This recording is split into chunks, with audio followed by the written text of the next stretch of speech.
There are several types of Ehlers-Danlos syndrome, all of which involve hyperextensible skin, which you can see in this image.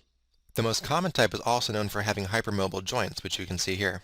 Some other types you should be aware of are the classical type, which is from a defect in type 5 collagen and also comes with joint and skin symptoms, and the vascular type, which can come with easy bleeding or bruising, but also the more dangerous issue of barrier aneurysms and organ rupture. This one is typically caused by a defect in type 3 collagen. Depending on the specific mutation, these can be either autosomal dominant or recessive. I wouldn't worry too much about the genetics or the type of collagen for Ehlers-Danlos, since there are so many different types with different etiologies. But you should be familiar enough with the symptoms that if you see hyperextensible skin in a question, and they're asking you what type of vascular pathology you should be concerned about, think of barrier aneurysms. Okay, let's do one more question before moving on.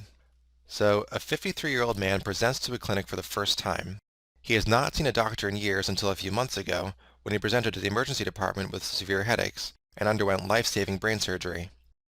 On examination, you notice he has flexible joints and compliant skin, as well as an abundance of bruises all over his body.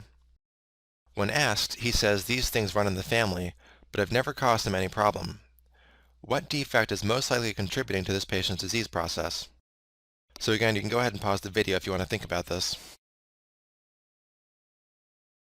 Okay, so this guy has hyperextensible skin and hypermobile joints. That narrows it down really quickly to Ehlers-Danlos syndrome, which is caused by a defect in what?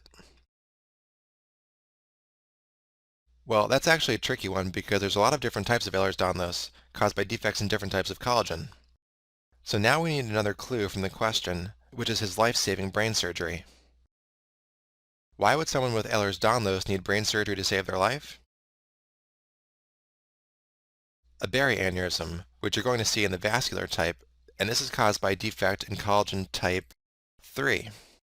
So now, another noteworthy guess would be that he had Marfan syndrome, which is a defect in fibrillin, because that also comes with hypermobile joints and barrier aneurysms, but you wouldn't see hyperextensible skin with Marfan, and they would also probably give some more Marfan-specific signs, like tall and thin with long, thin fingers.